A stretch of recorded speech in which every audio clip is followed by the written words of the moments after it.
Hey, this is Cassie, and you're watching Blue Blood Sports TV. Shout out to Blue Blood Sports TV. You're watching Blue Blood Sports TV. Shout outs to Blue Blood Sports TV. You're watching Blue Blood Sports TV. Hola, habla Cindy, está viendo Deportes TV. What's good, YouTube? It's your boy, Blue Blood Sports TV, back at y'all with another one.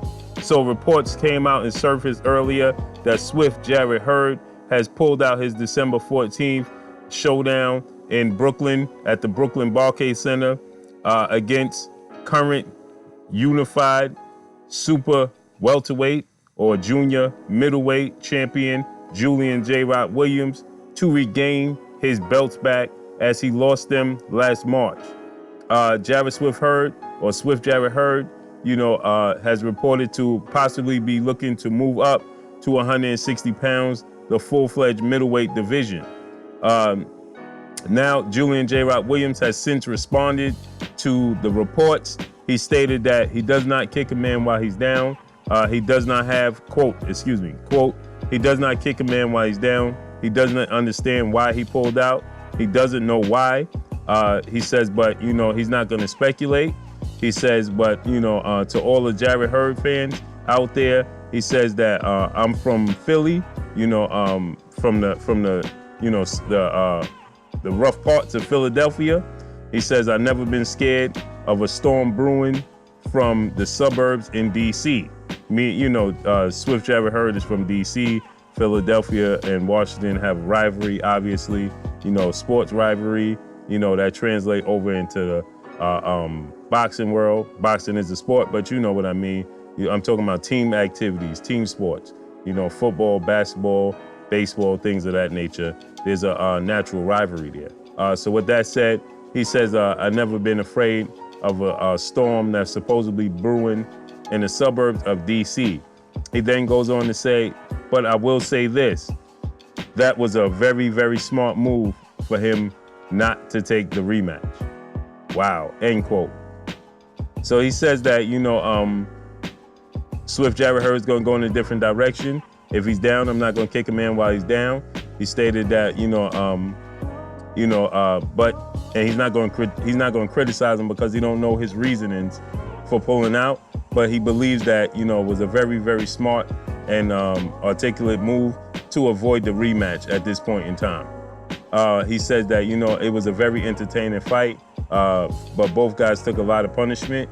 He says, but, there was a lot said that I was too small. I didn't have what it takes, he said, and I totally dominated. Now I'm paraphrasing when he said, he didn't say he totally dominated, but, he did say that, people were staying and speculating that he was too small. He didn't have what it takes, but he came out victorious unanimously, right? In Swift Jarrett Hurd's backyard in D.C. He even dropped him in the fight, right? So, skills pay the bills at the end of the day. Size don't always cut it. Size does play a part. Experience plays a huge part, and skills play a huge part. And he showed that night, he was the more skillful guy. He was the better fighter that night.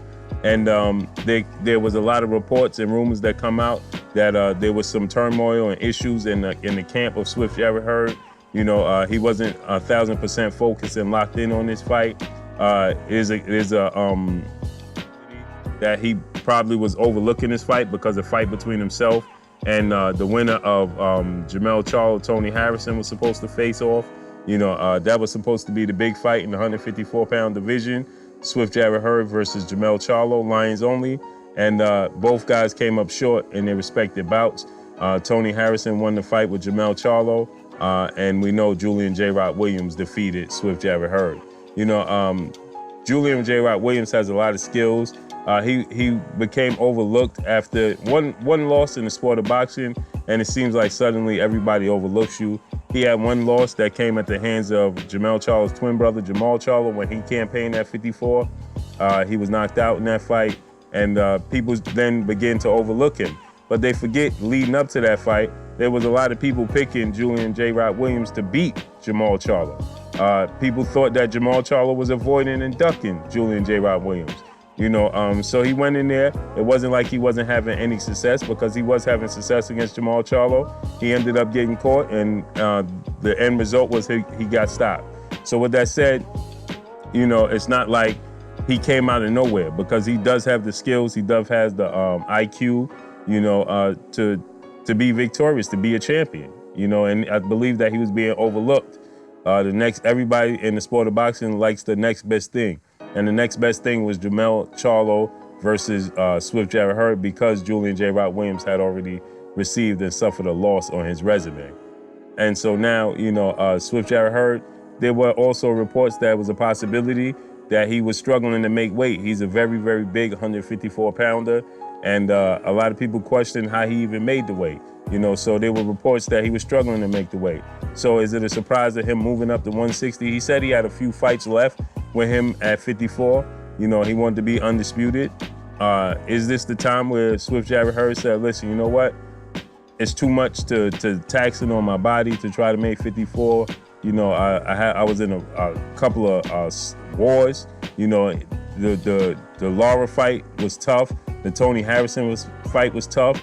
The Austin Trout fight was tough for Swift Jarrett Hurd, and obviously the Julian J. Rock Williams fight was very, very tough, right? So his style is very exciting, but it's very taxing on the body and the brain.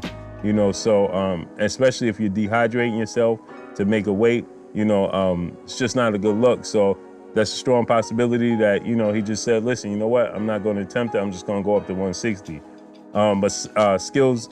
Styles make fights, and there's a lot of people, a lot of boxing pundits to believe that Julian J. Rock Williams' style is all wrong for Swift Jarrett Hurd, and there would be the same outcome in the rematch.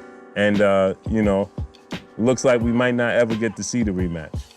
But we know that Swift Jarrett Hurd also changed his trainer, his longtime trainer Ernesto. He switched from him to a new trainer. He's starting a whole new team, going and training in a whole different area. So there's a lot of changes he's making. So there's a strong possibility that he wants to get acclimated to his new team, get a few fights under his belt with his new team, get used to them, getting familiar with one another before he goes in such a big fight with Julian J. Rock Williams. Because as we know, he is no walk in the park. He's very skillful, has a high ring IQ. He could fight, he could outbox you, and he could fight on the inside. So he truly doesn't have too many weaknesses. And I would love to see a rematch between Jamal Charlo and Julian J. Rock Williams somewhere down the line, because he was having success in that fight. That was a beautiful fight. Jamal Charlo came out on top, but at the end of the day, Julian J. Rock Williams against Jamel Charlo, Julian J. Rock Williams against Tony Harrison. Those are going to be huge fights, man. And those are all 50-50 fights that Julian J. Rock Williams most likely will be favored going into those fights.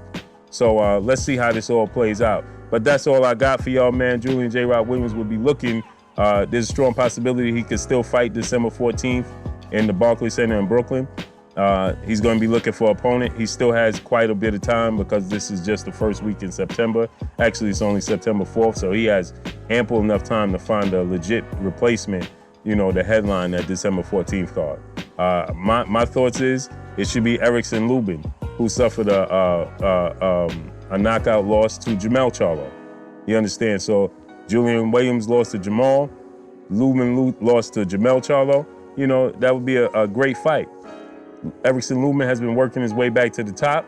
Some people thought that was just too early for him to take the Jamel Charlo fight. And, the fight didn't play out. He got caught with a shot. He dipped down, he made a mistake, he got caught. And maybe that's part of him being too green. He got caught, he got knocked out. The fight didn't truly play out to see, how he would fare. But guess what? The fact remains, Jamel Charlo knocked him out. So he worked his way back to the top.